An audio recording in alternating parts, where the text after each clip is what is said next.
All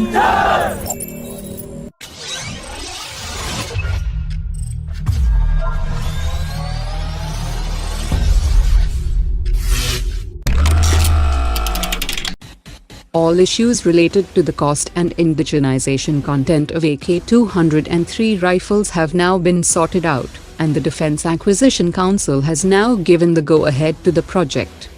The 5,124 crore rupees contract will be signed in the coming months, and the production will start in 2022 with full technology transfer for the rifles. Officials have said that the Russian side had asked for a royalty on each rifle in earlier discussions, but Russia has now waived off the royalty clause worth 200 crores, and India will only pay for the technology transfer.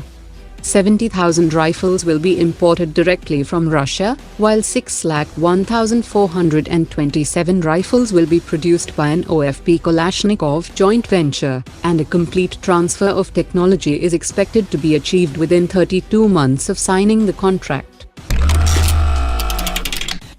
The Indian Army's Director General of Artillery has listed out the technical deficiency of the Advanced Towed Artillery Gun System, and it seems that the program will not get any production orders from the Indian Army, as the ATAGS will remain in development loophole for the next few years.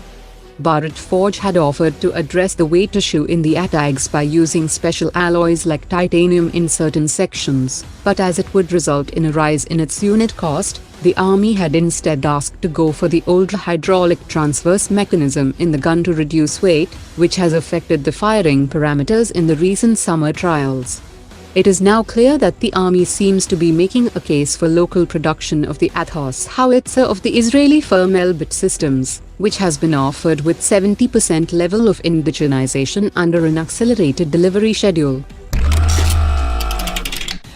The 41 units of the Ordnance Factory Board stands dissolved into 7 new public sector units from today.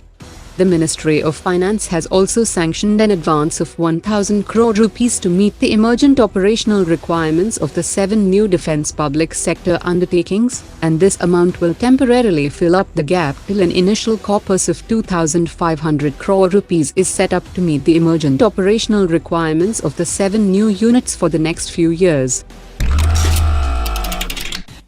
Lockheed Martin has announced that the third MH-60 multi-role helicopters will soon be handed over to the Indian Navy. The first 2 advanced maritime multi-mission helicopters was handed over to Indian Navy in July 2021, that is being used for training purposes by the Indian crew in the US, and this first batch of 3 helicopters will arrive in India in the first half of 2022. After news reports that India has deployed 3 regiments of M777 howitzers on the line of actual control, the Chinese Foreign Ministry spokesperson has accused India of pursuing forward policy, and said that China opposes any arms race in the border regions for the purpose of competition over control. The Director General of Artillery has said that the training is going on in moving howitzers from one sector to another with the Chinook helicopters, while a large number of 105mm field guns have also been deployed. There is a considerable discussion among the Quad countries on whether to have the second part of the Malabar naval exercise next month, or to reshape it into Exercise Marine Patrol by including UK as the 5th country. The decision to include the British Carrier Strike Group with the Quad navies will make it a huge exercise, but there is question whether the non-AUKUS countries like Japan and India are comfortable with this arrangement, or what close Indian partner countries like France and Russia will make of it. A Japanese foreign policy expert has said that the value for Japanese pilots being trained with Indian Su-30 fighters in December 2021 could be significant. That will help to understand the Su-30's maneuverability, cruising range, fuel consumption and turnaround times for maintenance, which could be vital for planning an aerial engagement with the Su-30 MKK variant and J-11, J-15 and J-16 fighters operated by the Chinese Air Force.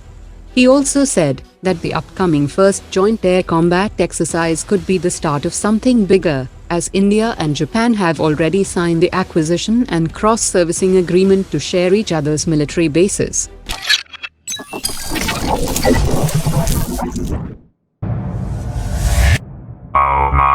Attention.